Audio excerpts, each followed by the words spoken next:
So in the world of MS, neuroprotection is one of the next holy grail because there's now a lot of medications that influence disease activity, so medication that prevent relapse rates and that decrease the new lesion that develop on the MRI.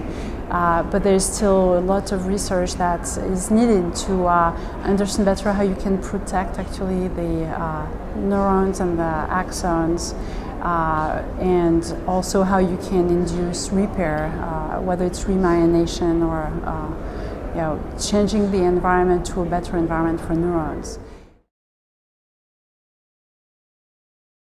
The world of neuroprotection, there's few studies that have been done, and there will be a study on Friday on that topic of neuroprotection in optic neuritis.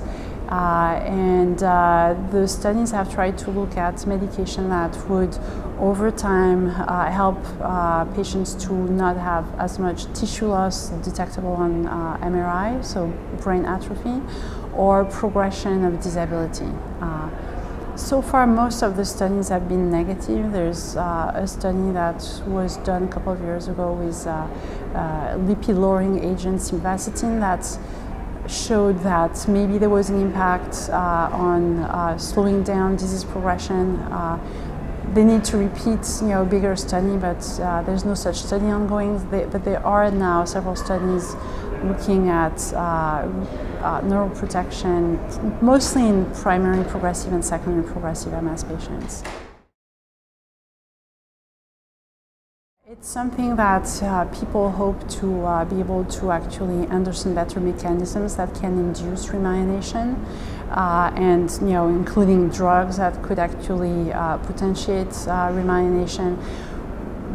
I think that once we have remyelinating treatments, and actually there is a trial of remyelination that is going to be also presented on Friday, so it's going to be something quite interesting.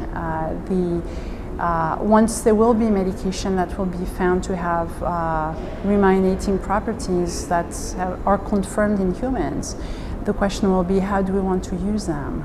Do we want to use them in all patients? Do we want to use them only in the most disabled patients? How long will we have to use those medications, whether it will be just a 1 year or 2 year treatment, and then you don't need to continue treatment because you are at a plateau in terms of induction of remyelination. Whether remyelination is associated with improved function, because that's one thing to induce remyelination, but if it's not associated with gain of function, then it's not as interesting. So there could be improvement of function, but there could be also some neuroprotective properties of having a better myelinating nervous system in MS. I think that for the longest time it was kind of up in the air. People were working towards that, but more from the animal models and in vitro work. But we're now really studying that in humans, which is very exciting.